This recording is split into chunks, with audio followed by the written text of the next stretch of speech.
श्री स्वामी समर्थ बहुत motivation story है। जो चाहोगे वो पाओगे।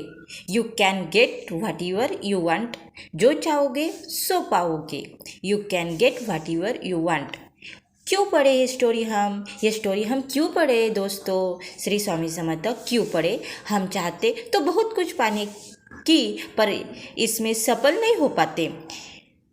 क्या कोई ऐसी तकनीक या विघ्न है जिससे कि हम जो पाना चाहते हैं उसे हासिल कर पाए? हाँ, एक ऐसी विद्या है जिसका ज्ञान बहुत कम लोगों को है और 100 में से केवल 2-3 लोग ही इसे सीख पाते हैं। क्या आप उन 2 और 3 लोगों में से इसकी काबिलियत रखते हैं क्या? आज ये कहानी आपकी आंखें खोल देगा और आपको असीम ज्ञान देगा जिसका उपयोग बहुत कम लोग ही कर पाते हैं। जो चाहोगे वो पाओगे। अब मैं स्टोरी शुरू करती हूँ दोस्तों।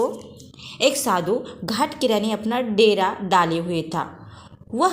वह धुनी रमाकर दिन भर बैठा रहता और बीच बीच में ऊंची आवाज़ में चिल्लाता, जो चाहोगे सो पाओगे, जो चाहोगे सो पाओगे। उस रास्ते से गुजरने वाले लोग उसे पागल समझते थे। ये उनकी बातें सुनकर अनसुया कर देते और जो सुनते थे वह उस पर हंसते थे।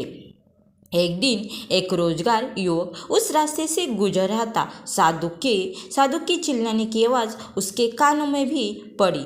जो चाहोगे वो पाओगे, जो चाहोगे वो पाओगे, सो पाओगे। यह वाक्य सुनकर वह युवक साधु के पास गया और उससे पूछने लगा, बाबा आप बहुत देर से जो चाहोगे वो पाओगे चिल्ला रहे हो। क्या आप सच में मुझे वो दे सकते हैं जो मैंने पाना चाहता हूँ? साधु बोला, हाँ बेटा, लेकिन पहले तुम मुझे यह बताओ कि तुम क्या पाना चाहते हो? बाबा मैं चाहता हूँ कि एक दिन मैं हीरो का बहुत बड़ा व्यापारी बनूँ।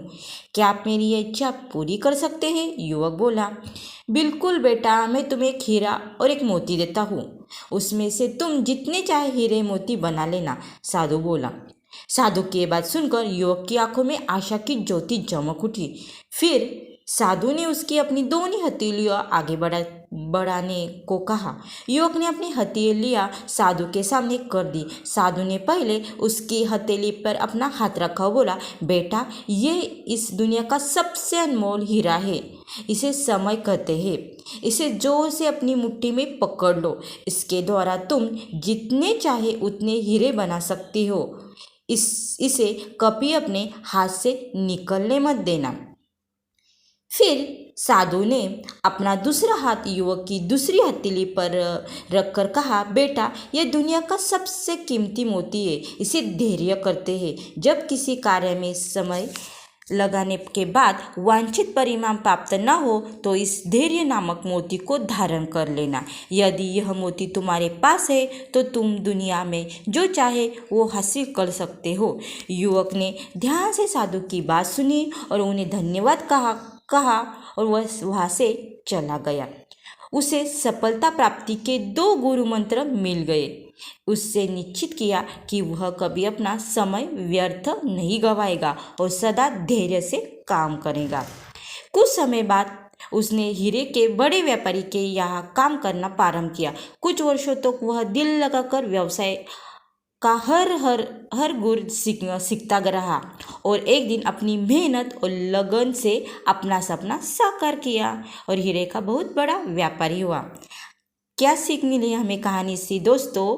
कि लक्ष्य प्राप्ति के लिए सदा समय और धैर्य नाम के हीरे मोती अपने साथ रखें। अपना समय कभी व्यर्थ न जाने दो और कठिन समय में धैर्य का दामन न छोड़े। सफलता हमें अवश्य मिलेगी। ये 2 गुरु मंत्र हमेशा याद रखा दोस्तों और उसका उपयोग भी करना। समय और धैर्य। जिस व्यक्ति ने ये दोनों चीज़ें अपने वश में कर ली वो व्यक्ति कभी अपने लक्ष्य